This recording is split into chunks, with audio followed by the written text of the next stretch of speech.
Just keep y'all prayers for the family, the Prewitt and the King family. They was great, and like I said, my oldest niece, she don't live behind 3 children that are young babies, 8 months and 3 months. So, as you heard, investigators say children, including a baby, were in the apartment when that shooting started. Thankfully, they were not hurt. She was only 20, but life had already placed a whole household on her shoulders, 3 babies depending on her, a teenage sister looking up to her, and bills that didn't care how young she was. Still, Kalia tried to make a home. A real home. The kind where everybody ate, everybody slept safe, and everybody had somewhere to land when life got hard. And that's probably why she opened her door to him, a young man drifting from couch to couch, claiming everybody had turned their back on him. No family, no support, nowhere to go. And because she had a good heart, the kind of heart that gets Black women killed far too often, she let him stay. Just for a while. Just until he got himself together. But instead of getting on his feet, he brought chaos into her home, tension into her peace, and danger around her children. What started as charity turned into confusion, arguments, and a level of entitlement that didn't match the free roof he was living under. And one night, everything exploded, violently, senselessly, inside the very apartment she fought so hard to keep stable. Long story short, don't let a bum or anybody whose own family won't help them move into your house. It might cost you more than your peace. It might cost you your life. Welcome to the American Crime Femicide channel. Please like, share, subscribe, and hit the notification bell for future uploads. Kaliyah Houston was, to most people who loved her, someone almost impossible to sum up in a few neat, cliché words. Not because she lacked personality, but because she had too much of it. She was sweet, but she'd check you so fast your head would spin. She had the kind of loyalty people write songs about but rarely live up to. And she was a young mother who took motherhood seriously in a way most people twice her age could never manage. In just 3 years, she had welcomed 3 children, the last 2 back-to-back. The kind of marathon motherhood most adults couldn't survive without tap-outs, grandparents, and a prayer circle. Yet she did it anyway. Her youngest was born in July 2025, a beautiful baby boy she adored like she didn't already have a full load. But that was who she was. She gave. She sacrificed. She showed up, even when her age said she should still be figuring life out. And on top of all that, she wasn't just raising her babies. She was also raising her 16-year-old sister, Christasia Prewitt, stepping into a guardianship role she never asked for but embraced anyway, because family needed her. And when family needed Kalia, she moved like a storm and a shelter all at once. Christasia was everything a 16-year-old Alabama girl should be: goofy, energetic, addicted to TikTok trends, dancing on camera with not a care in the world except school, friends, and the normal dreams of a teenager who hadn't lived long enough to understand how quickly life could snatch those dreams away. She wanted prom. She wanted graduation. She wanted to be grown, but not too grown. She wanted to live, to laugh, to keep filming little videos with her nieces and nephews tugging at her shirt. She had time. She had potential. She had a future she wasn't even done planning yet. And the sisters? They were inseparable. 4 years apart, but bonded like twins, loud, playful, always outside, always laughing, always together. They were the kind of sisters who didn't just share DNA. They shared dreams, responsibilities, frustrations, and a roof that was barely big enough for everything they carried. When Kalia got her new apartment in September of 2025, she felt like her life was finally aligning. She posted her excitement on social media, showing off her little place with the kind of pride only a young mother can have when she builds something with her own hands. New address, new number, no friends, no men problems, loving self, back making my money now. She wrote beside photos of her new beginning. It was small. It was crowded. It was barely enough space for her kids, her sister, and herself, but it was hers. It was the fresh start she'd been praying for. And then, like most tragedies, came the one decision she should have never made: allowing 19-year-old Keshawn Woods into her home. Woods was the kind of walking disaster most families whisper about and avoid. Even his own people couldn't deal with him. His mother didn't want him. His family didn't want him. His friends tapped out. When everybody who knows you wants you gone, that's not bad luck, that's a pattern. He was lazy but swore he was unlucky. He was disrespectful but swore he was misunderstood. He was broke but swore everyone was hating. His entire personality was a long list of lies dressed up as tragedies that never should have been other people's problems. He was the type of boy you can smell trouble on, a cheap cologne of chaos, entitlement, and dust. So naturally, when he burned every bridge he had, he became exactly what his behavior deserved. Homeless. No money, so he claimed. No one who loved him, so he claimed. No job, no drive, no accountability, but endless energy for destruction. And then, with his trademark sob story polished and rehearsed, he found someone kind enough, too kind to fall for it. He found Kalia. She saw someone with nowhere to go and told him, "Come stay with me." She saw what she believed was a person down on his luck, not a person who was the bad luck. She thought she could help. She thought compassion could fix what his own mama couldn't stand. Her apartment was tiny. It was crowded. Privacy was non-existent.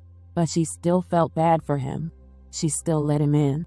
And that's the curse of women like her. They help because they know what it feels like to have no one. They help because no one helps them. But Woods, he wasn't built to appreciate blessings. He was built to destroy them. Most normal human beings, with even a pinch of decency, would have treated her hospitality like gold. They would have cleaned up, followed rules, minded their manners, helped around the house, and immediately started looking for a job or a new place. They would have respected the fact that children lived there. They would have respected the woman saving them from sleeping outside. Even stray dogs understand gratitude, but not Woods. Old habits don't die, they unpack. He brought a gun into a house full of toddlers. He disrespected her space. He acted like he was doing her a favor by laying on her couch for free.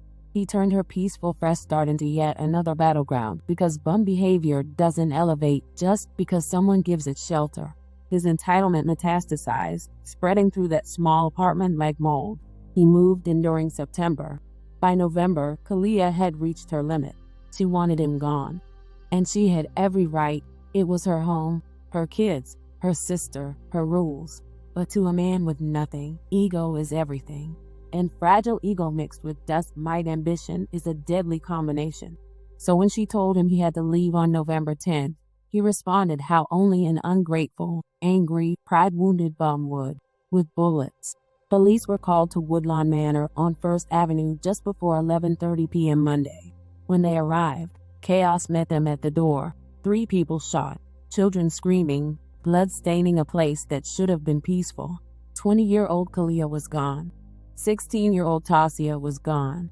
A 17-year-old boy was shot but managed to escape and get help. And through all of this, several small children, including an infant, were present, watching hell unfold around them. In the early stages of a triple shooting investigation here in Tuscaloosa. As you mentioned, we are at Woodlawn Manor Apartments in Tuscaloosa. To kind of give you an idea of where we're at, this is just off of 1st Avenue, off of James I. Harrison Parkway. You look behind me, you can still see a couple of police cars as well as some investigators walking in the background. Here's what we know so far. Authorities tell us they were notified at 11:30 Monday night about a shooting. They came here, discovered 3 people had been shot. 2 of those 3 people who were shot are now dead. The one survivor is listed in stable condition right now.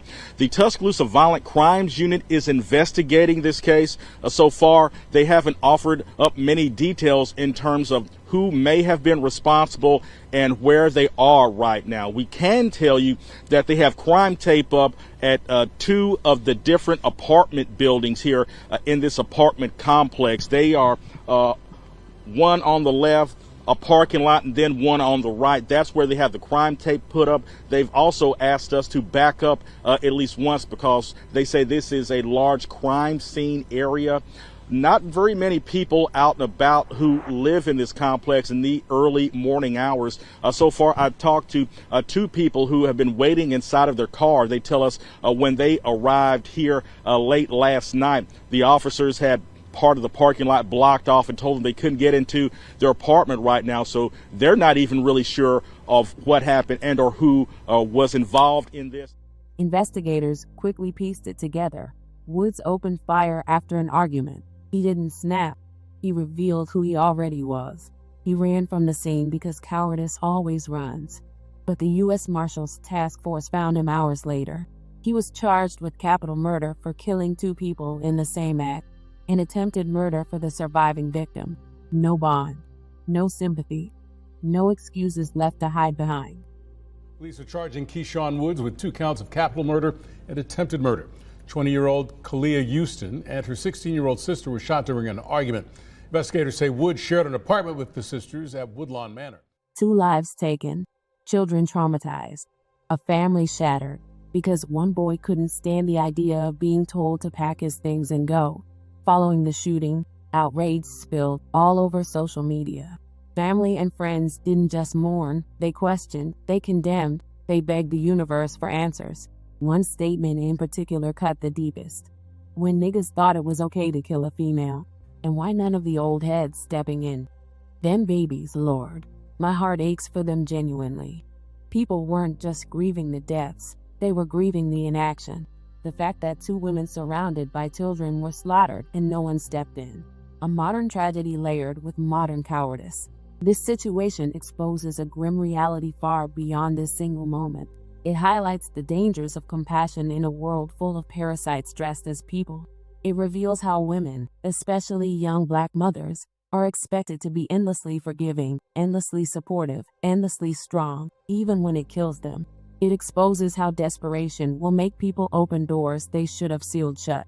And it shows, yet again, how easily bums like Woods weaponize the kindness they don't deserve. Ultimately, Kaliyah's big heart cost her everything.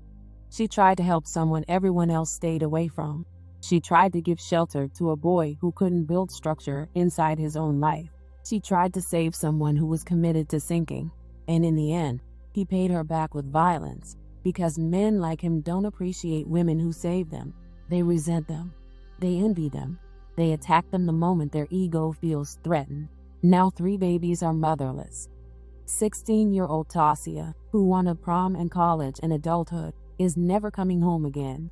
And a family that watched 2 bright, beautiful girls grow into young women is now asking the community for help burying them. Something no family should ever have to do because of a boy who couldn't handle being told, get out. It's senseless. It's infuriating.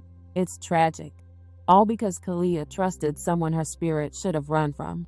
May Kaliyah Houston and Christasia Prewitt rest in peace. 2 innocent lives taken by someone who never deserved to be near them in the first place.